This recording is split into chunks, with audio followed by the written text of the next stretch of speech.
안녕하세요, 금이입니다. 이번 시간은 금이쌤의 물고기학교 초급반 마지막 시간 물고기의 건강관리에 대해서 설명드려 보겠습니다. 이번 시간은 초급반의 마지막 클래스입니다.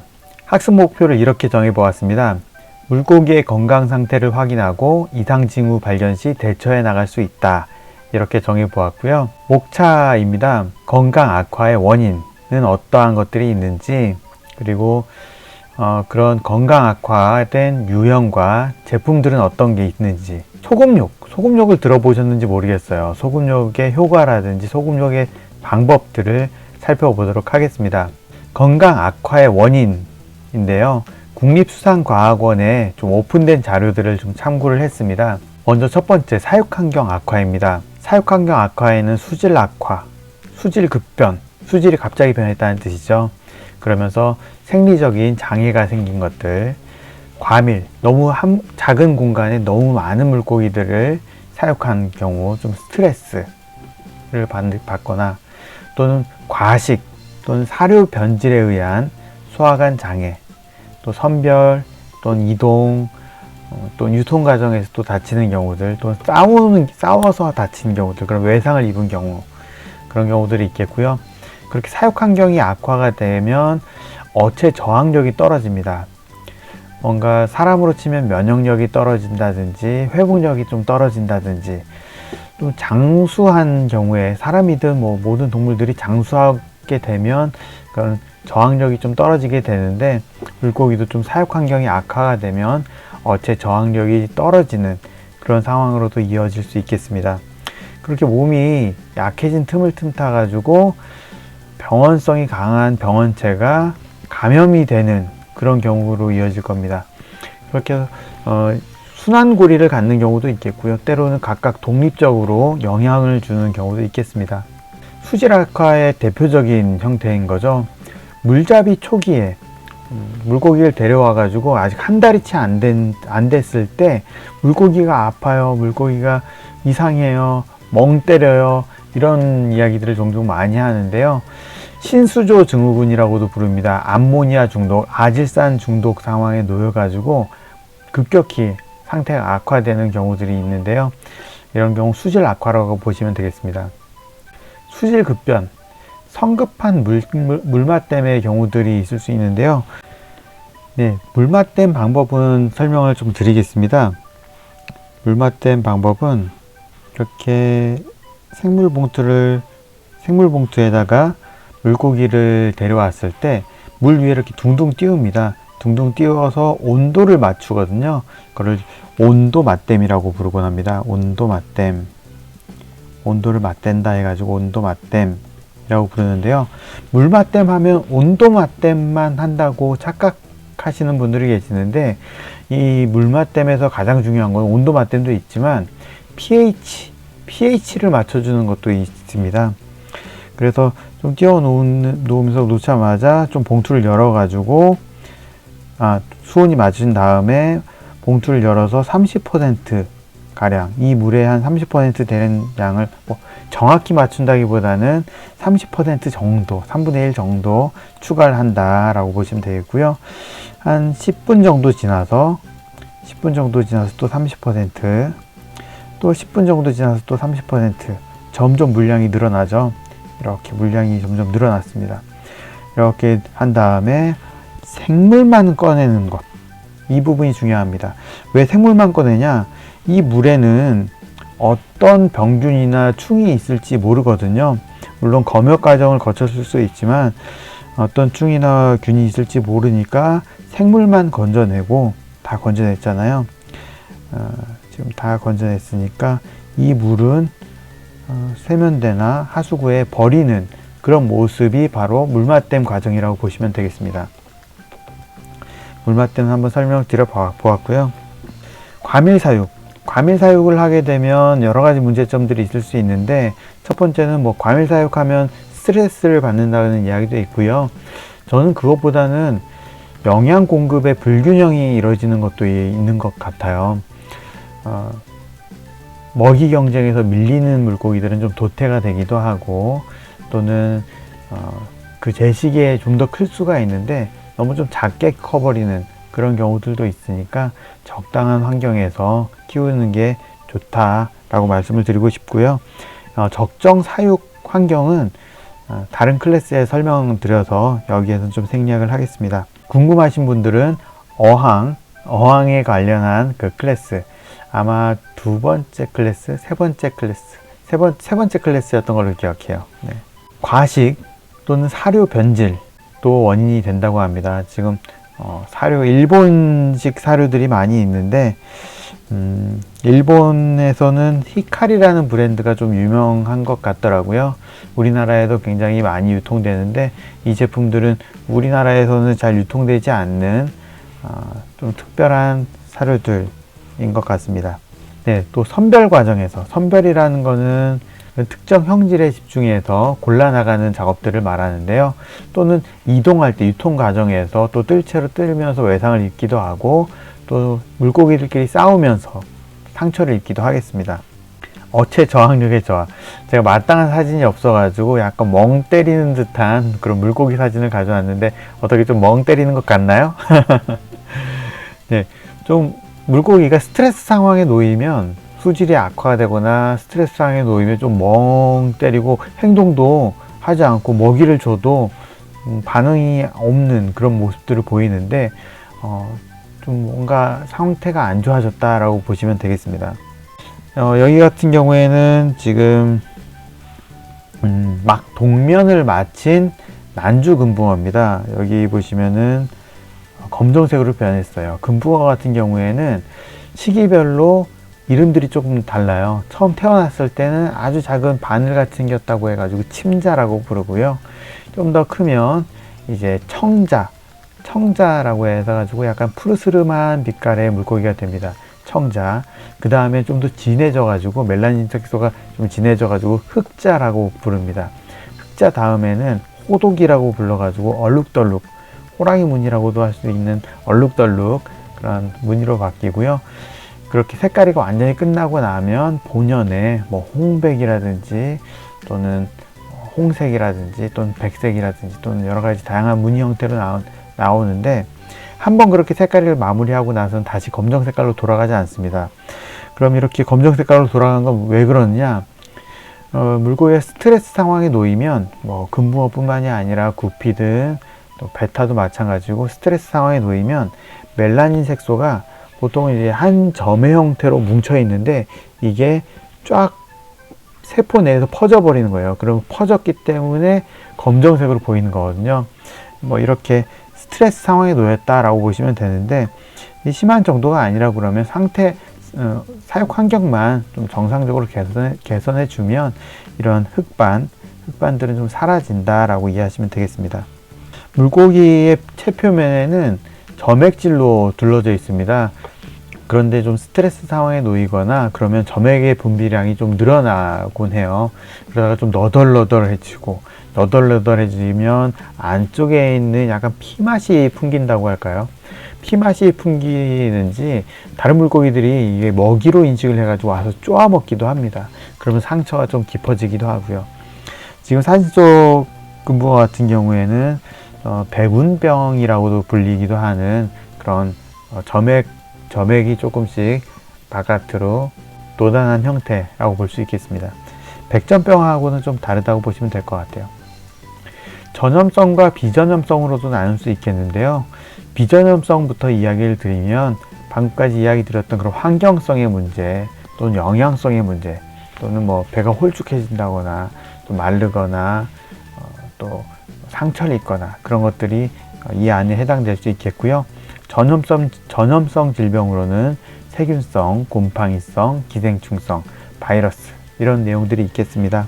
세균성 질병은 박테리아가 곧 세균이거든요. 우리나라 사람들은 좀 영어하면 유식해 보인다고 생각이 드는지 영어식 표현들을 종종 사용하는데요. 세균이 곧 박테리아입니다. 에로모나스균, 이런 솔방울병으로 불리는 이 솔방울병에는 에로모나스균이 원인균이라고도 알려져 있어요. 여기 보시면은 입이 하얗게 돼 있는데 입썩은 병입니다.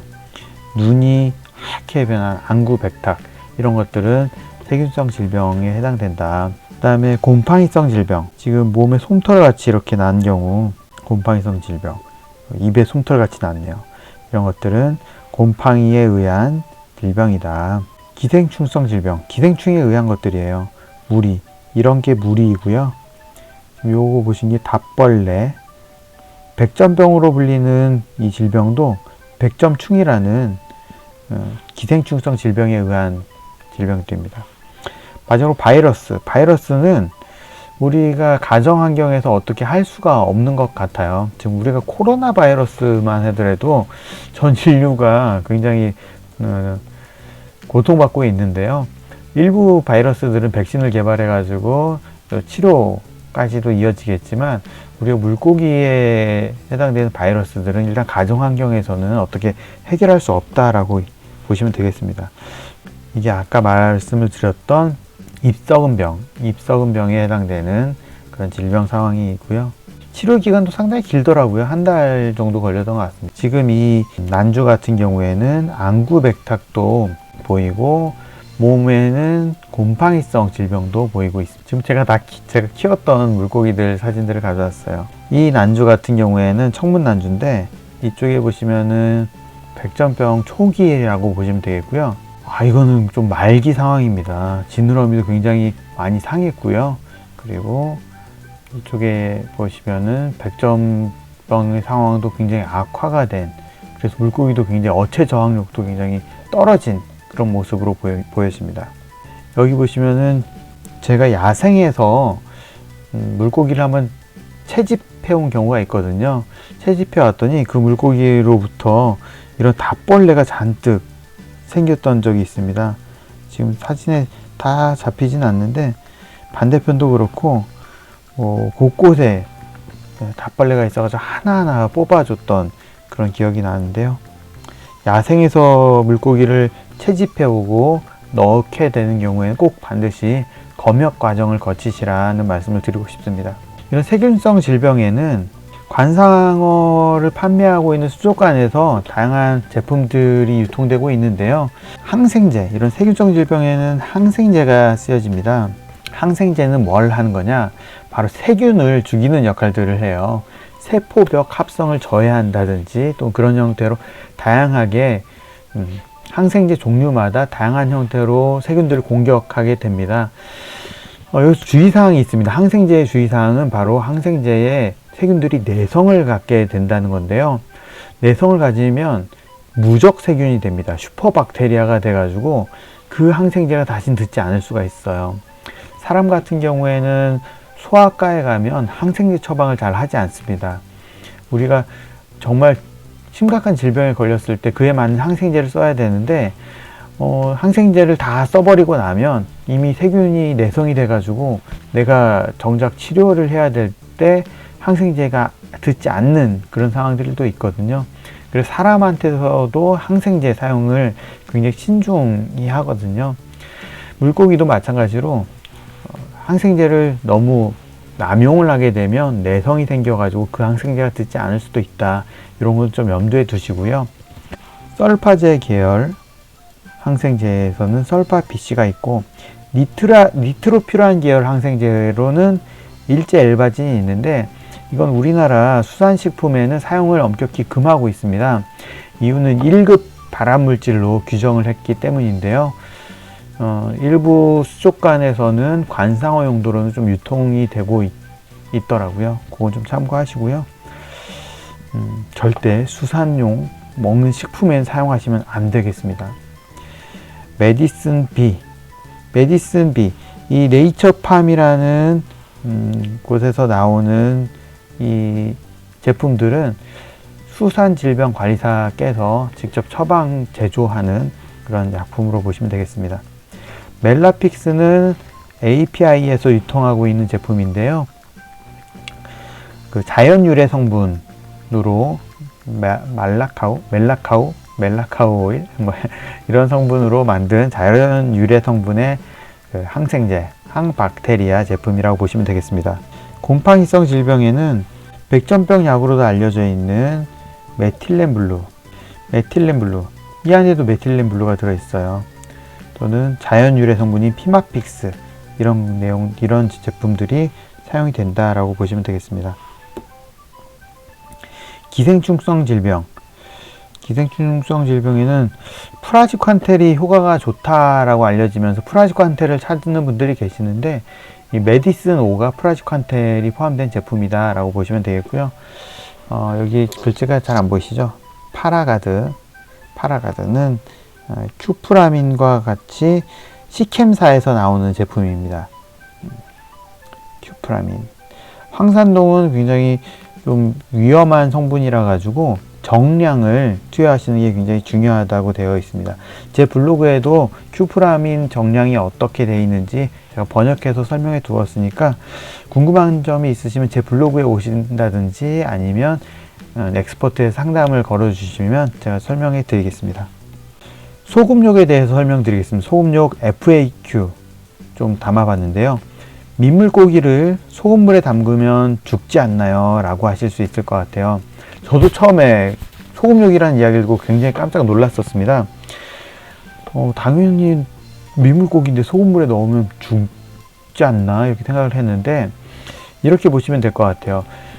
사람의 체액은 약 0.85% 정도 된다고 해요. 물고기의 체액 속 염분 농도는 0.6%, 물고기마다 조금 다를 수 있는데 담수 물고기 같은 경우에는 0.6% 정도 된다고 해요. 그러면 0.5%의 소금물에서는 좀 편안함을 느낀다고 합니다. 0.6%로 맞출 수도 있는데 좀 물이 증발하기도 하고, 내가 또 0.5%를 아주 정밀하게 맞추지 못할 수도 있고, 또 0.5라는 숫자가 또 기억하기 쉬운 것도 있는 것 같아요. 그래서 0.5% 소금욕으로 많이 알려져 있고요. 사람으로 치면, 제 사진이거든요. 사람으로 치면 이렇게 물안경을 벗고 물속에 들어가면 눈이 굉장히 뻑뻑하기도 하고요. 또는 맵기도 하고, 그런 자극들을 느껴보신 경험들이 있으실 거예요. 물고기도 마찬가지입니다. 그냥 맨 물에는 아플 수밖에 없어요. 삼투압 현상에 의해서. 근데 물고기는 점액질로 덮여져 있어서 그 점액질이 삼투압을 유지하는 것을 도와주게 됩니다. 소금욕의 효과는 무엇인가요? 살균, 살충에 효과가 있다고 볼 수 있을 것 같아요. 담수의 충과 균은 바닷물에서 죽겠고요. 해수에 사는 충과 균들은 담수에서 죽는다고 보시면 되겠습니다. 삼투압의 문제 때문에 아마 죽는 걸로 보이고요. 그렇다고 모든 게 다 죽는 게 아니고 그 안에서 못 버티는 애들이 죽는 거죠. 두 번째, 회복력 향상. 아까 언뜻 이야기했지만 0.6%, 물고기가 0.6%의 체액 속 염분이기 때문에 그냥 물에서는 이걸 보호하기 위해서 계속 점막을 유지하기 위해 체력을 소비한다는 거죠. 근데 소금욕을 하고 있으면 체력을 아껴서 치유하는 데 집중할 수 있다고 합니다. 물고기의 피부 모습입니다. 물고기 피부는 이 부분들이 이제 표피층이 되어 있고요. 표피, 이쪽이 이제 진피 쪽이 되겠습니다. 표피 안에는 이렇게 비늘이 있고요. 이게 비늘이죠. 비늘들이 있고, 비늘 위쪽으로는 점액질이 있고요. 그 안에 이런 색소 세포들이 들어가 있다라고 보시면 되겠습니다. 항상 소금욕을 하고 있으면 안 되나요? 그렇게 좋은 거면 항상 소금욕을 하면 안 되나요? 점막이 얇아지게 돼가지고 나중에 기생충이나 세균이 그 소금욕에도 적응할 수 있는 기생충이나 세균들은 침투가 쉬워지겠죠. 찬스 카드가 다 써버린다는 거죠. 편안한 소금물에 적응이 된 상태에서 질병을 얻게 되면 또다시 회복력을 더 높여줄 치유할 방법이 하나 없어진 셈이라고 할 수 있어서, 저 같은 경우에 소금욕은 일주일 정도 한 다음에 그 경과가 좋아졌다고 그러면 소금욕은 이제 점차 물켜 나가고 있습니다. 대략 일주일에 30%씩 한 10번 정도 환수를 하면 거의 소금이 없다고 볼 수 있어요. 그래서 그렇게 점차 물켜 나가시면 되겠고요. 만약 일주일간 소금욕을 진행했는데도 낫지를 않는다라고 하면 소금욕만으로는 해결할 수 없는 질병일 가능성이 있다고 보셔야겠죠. 이미 그 소금물에는 적응을 끝낸 세균이나 충 이런 것들이 문제가 되고 있다라고도 보셔가지고 다른 방법들로 접근해 나가시는 게 지혜롭다고 할 수 있겠습니다.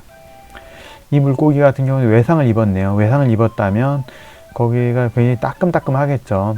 그런 경우에는 소금욕을 하면 좀 도움이 될 거다 라고 말씀을 좀 드리고요. 소금욕 방법은 어떻게 되나요? 0.5%의 소금물의 농도로 3일에서 일주일간 진행해 주시면 좋겠는데요. 1리터에 5g의 소금을 넣으시면 되겠습니다. 그 디지털 체중계 같은 게 있다고 하면 그런 체중계를 이용하시면 되겠습니다.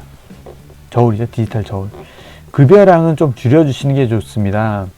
여과를 시켜주는 그런 여과 박테리아들도 증식이 좀 억제되니까 수조의 정화 능력도 떨어지겠죠. 그래서 급여를 한 2, 3일 정도는 중단하시는 방법도 있겠고요. 주시더라도 최소로 주시는 게 좋다고 봅니다. 산소 공급, 염분의 농도가 증가하면 물속 용존 산소량도 좀 떨어지게 되어 있습니다. 이런 경우에 기포기를 활용해서 에어레이션 해주시는 게 좋겠습니다. 저 같은 경우에는 이렇게 디지털 저울을 이용해 가지고 소금을 재고요. 원래는 요리에 사용하는 기미삼국 염도계를 저는 어항에다가 사용하고 있는데 여기 보시면 0.5%로 맞춰서 소금욕을 진행하고 있는 모습입니다. 네, 이렇게 금이쌤의 물고기 학교 초급반 모든 커리큘럼을 마무리했는데 어떠셨나요? 네, 좀 여러분들이 물고기를 키우는 데 있어서 기초적인 정보를 좀 얻으신 것 같나요? 더 자세하거나 또 여기서 다루지 못한 내용들 혹은 궁금한 것들이 있으면은 상담하기를 통해서 대화를 걸어주시면 감사하겠습니다. 그러면 여기까지 소개해 드립니다. 안녕.